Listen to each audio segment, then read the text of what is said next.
Bhumi, it's impossible to ignore the fact that world over, and certainly in India, the entertainment business, the film business, is in a state of sort of flux in a post-pandemic world. Films aren't working. The kind of films that were working aren't anymore. There's this whole question about whether, whether a certain kind of film should even be made for theaters anymore. I think it's fair to say that nobody knows anything at this stage. As an actor, when you're reading new material, when you're contemplating what to do next, when you're charting a career, how are you feeling? I mean, what's going on in an actor's head, given the current climate when no one knows anything? I mean, is one going to be relegated only to small screens, or, only to, shouldn't say small screen, but only to streaming screens in a post-pandemic world if one isn't doing those event kind of tentpole films? I mean, are these genuine concerns for actors, for young actors like yourself? I mean, there is so much noise about this around us all the time. We have our teams, we have people that care about our careers, that are constantly like, no, this is how the wave is going to be, just kind of succumb to it. But I feel like you kind of need to find the strength within. I completely refuse to believe that the big screen magic is going to die. It can't happen. It won't happen. A community watching experience cannot be compared to what happens at home. Am I not a supporter of, different digital platforms? Correct. I absolutely am, because it has been so disruptive that the content that we see on digital platforms it's completely challenged our existence. Right. But what if theatrical becomes the exclusive privilege of a certain kind of film and a certain level of movie star? I don't think that's true. There was a Norway versus Mrs. Chatterjee that just came in. It was a small film with like Rani Mukherjee, who we all love, and the film has done decent numbers. So let's not ignore the fact. The point is we need good cinema. Sure. I think that's what we are lacking. I feel like we have disappointed our audiences and we need to win their trust back. I don't think, I feel like it's a wave, right? Before, like a couple of years ago, it can be a Bareilly Ki Barfi or some of my films, the mid-section films that they didn't exist. It was we were again stuck between like, I hate saying it, but like either you were a niche art house film or you were like this massive pot boiler. So that middle segment didn't exist. But then with good stories, with strong stories, with like talent with newer talent, we kind of recreated that segment. And I feel like that's exactly what's going to happen. We need good films. But Badhai though. For example, we were the first film that came out after the lockdown on a 50% occupancy, with no night shows, with Delhi completely shut.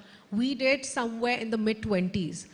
At that point, we were like, oh my God, I don't know. But today, when I look at it at hindsight, there aren't the bigger pot boilers also that have done those numbers. So that kind of gave me the confidence that, no, if you have a good story, if you are true to what you're going to give your audiences, they will come in and watch it. Right. So you're not worrying about numbers when you're reading a script. You're not worried about, is this going to travel? Is this not? Is this going to go to streaming, straight to streaming? Never. Not at all. Like obviously the environment now is different. So, the parameters of what we think, oh, will this happen? Will this go?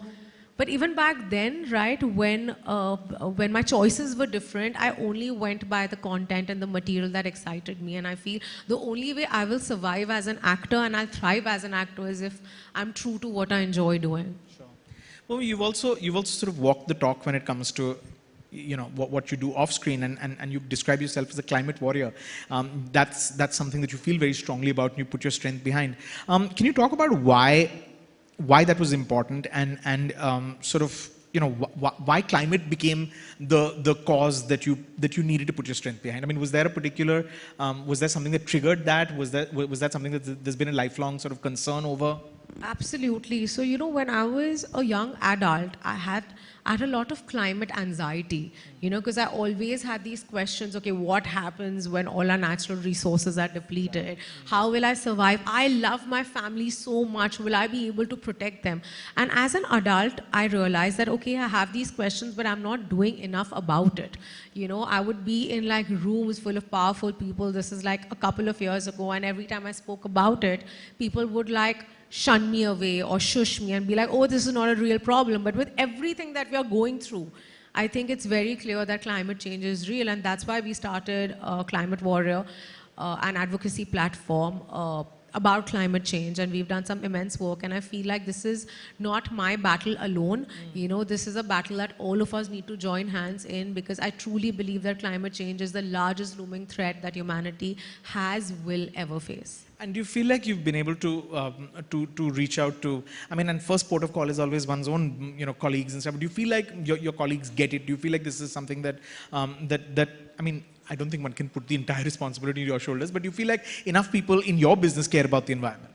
I think I have seen a change in the last few years, especially post the pandemic. Yeah. You know, I think before that people were just ignorant and they're like, oh my God, no, some 3 generations later this is going to affect us. But the truth is it is affecting us today. Right now we all can feel it. So I feel like I've seen a certain amount of shift in attitudes, and people are taking up responsibilities. Like, I know sets that are going completely sustainable. You know, fashion is going sustainable in many, many ways. Are we doing enough? Absolutely not. But has the change started? I would like to believe yes.